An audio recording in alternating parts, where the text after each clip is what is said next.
السلام علیکم عزیز طلباء و طالبات۔ آج ہم جس موضوع اور جس عنوان کے بارے میں لب کشائی کرنے جا رہے ہیں وہ ہے مرزا غالب کے عادات و خصائل، اور یہ آپ کی درسی کتب کا دوسرا سبق ہے، اور اس کے مصنف مولانا الطاف حسین ہادی ہیں، اور یہ سبق مولانا الطاف حسین ہادی کی کتاب یادگار غالب سے لیا گیا ہے۔ آئیے مزید اس کے بارے میں پڑھتے ہیں۔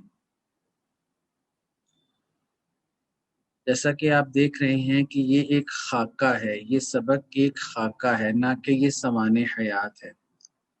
خاکہ کیا ہے؟ خاکہ میں کسی شخص کے افکار، کردار، خوبیوں اور خامیوں کو اس طرح واضح کیا جاتا ہے کہ اس شخص کا تعارف بھی ہو جائے اور اس شخص کے سوانح بھی نہیں ہوں۔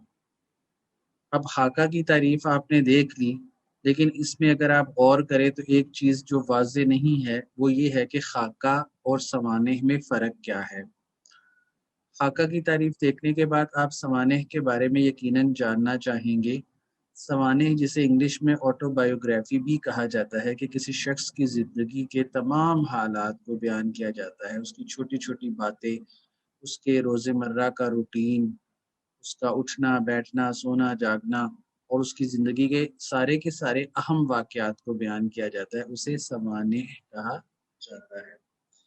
یہ سوانح نہیں ہے بلکہ خاکہ ہے، اور اس کے اندر اس کی جنہیں ہم کہیں گے کہ اس کے افکار، کردار اور خوبیوں کو اس طرح بیان کیا گیا ہے کہ اس کا مختصر تعارف آپ کے سامنے آ جائے۔ امید ہے آپ کو سوانح اور خاکہ کی تعریف اور اس کا فرق سمجھ میں آ گیا ہوگا۔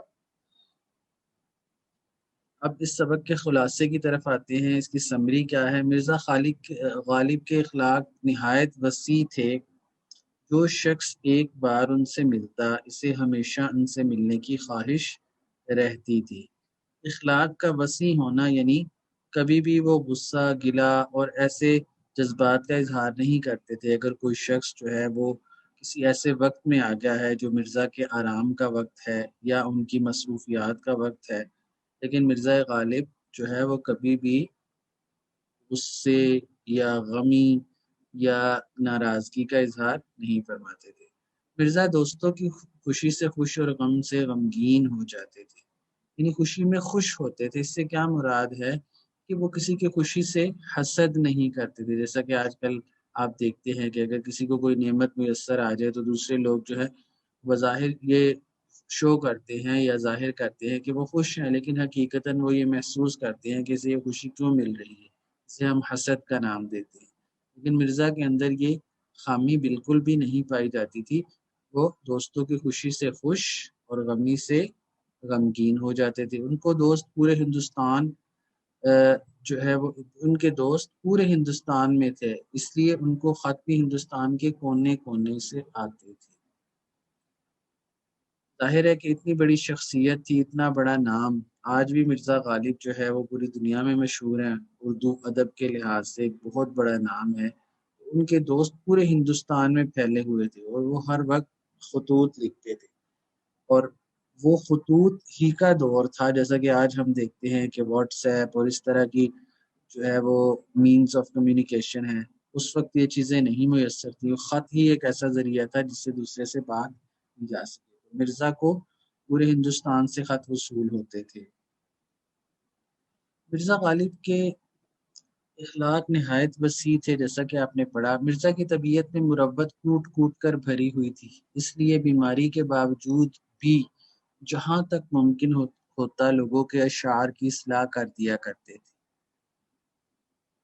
یعنی مرزا کے پاس ایک بہت بڑا ہنر تھا، تو ایک بہت بڑے شاعر تھے، اور لوگ ان کو خط کیوں لکھتے تھے کہ وہ اپنے اشعار کی اصلاح کرنا چاہتے تھے، کہ اس کے اندر اگر کوئی غلطی کوتاہی ہے یا کریکشن ہے۔ تو مرزا کی طبیعت کے اندر مروت، جسے آپ کرٹسی بھی کہتے ہیں، کہ مرزا کبھی بھی ایسا نہیں کرتے تھے کہ میں اب کیوں اس چیز کو ڈیل کروں اور میرے پاس وقت نہیں ہے، میں خود مصروف ہوں، نہیں، ایسا نہیں تھا، بلکہ مرزا پوری کوشش کرتے تھے کہ جہاں تک ممکن ہو ان کے اشعار کی اصلاح کی جا سکے۔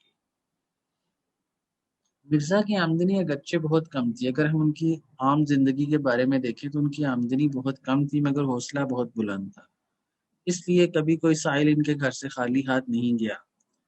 یعنی جو بھی ان کے پاس میسر ہوتا وہ اس کو عطا کر دیتے، اس کو دے دیتے، ایسا نہیں تھا کہ وہ خالی ہاتھ بھیجتے کسی کو۔ مرزا اپنے دوستوں کے ساتھ نہایت اچھا سلوک کرتے تھے۔ غدر یعنی جنگ آزادی کے بعد ان کے ایک امیر دوست کی معاشی حالت بہت کمزور ہو گئی۔ مرزا نے جب ان کو کمتر لباس پہنے دیکھا تو مرزا کا دل بھر آیا اور نہایت غیر محسوس انداز میں اپنا ایک قیمتی لباس ان کی نذر کر دیا، اور اس طریقے سے ان کو یہ لباس پہنایا، جیسا کہ آپ نے سبق میں پڑھا ہے کہ ان کو یہ محسوس نہیں ہوا کہ مرزا میرے اوپر کوئی احسان کر رہی ہیں، بلکہ ان کو یہ محسوس ہوا کہ مرزا جو ہے وہ میرا لباس لینا چاہتے ہیں، ان کو میرا لباس پسند آ گیا، اس کے بدلے میں مجھے یہ عطا کر رہی ہیں۔ اور ظرافت یعنی ہنسی مذاق مرزا کی طبیعت میں بدرجہ عتم بہت زیادہ یعنی موجود تھی۔ ایک دن بادشاہ نے پوچھا مرزا کتنے روزے رکھے؟ مرزا نے جواب دیا صاحب عالم ایک نہیں رکھا۔ اس طرح ایک دن باتوں ہی باتوں میں ذوق کو زدائی یعنی پاگل کہہ دیا۔ یعنی جب بادشاہ نے ان سے پوچھا کہ مرزا آپ نے کتنے روزے رکھے تو اب نے اس انداز سے کہا کہ ایک نہیں رکھا۔ بادشاہ یہ سمجھا کہ اچھا مرزا نے ایک روزہ نہیں رکھا، باقی رکھے ہیں، جبکہ حقیقتاً وہ یہ کہہ رہے تھے کہ ایک بھی نہیں رکھا۔ اس طرح آپ دیکھیے کہ ذوق ایک بہت بڑے شاعر ہیں اور وہ ان کے دوست بھی تھے، انہوں نے باتوں ہی باتوں میں ان کو پاگل یعنی سودائی کہہ دیا۔ قلیل آمدنی کے باوجود جس سے قرض لیتے اس کا ایک ایک آنا واپس لوٹاتے تھے۔ ایسا نہیں تھا کہ مرزا کسی سے قرض لیں اور اس کے بعد جو ہے اپنی شخصیت کی وجہ سے کوئی دوسرا ان سے وہ واپس نہ لے سکے، بلکہ ہمیشہ واپس کرتے تھے۔ مرزا کے ایک شاگرد بغیر ملے ان کے گھر کے سامنے سے گزر گئے۔ مرزا نے اس انداز میں خط لکھا، اس شاگرد کو ندامت ہوئی اور واپس ملنے آ گئے۔ مرزا کو آم بہت پسند تھے۔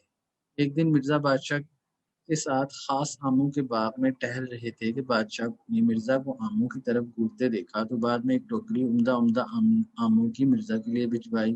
اس طرح ایک دن جب مرزا سے آموں کی خوبیاں پوچھی گئی تو مرزا نے جواب دیا کہ بھئی آم میں دو ہی خوبیاں ہونی چاہیے، میٹھا ہو اور بہت زیادہ ہو۔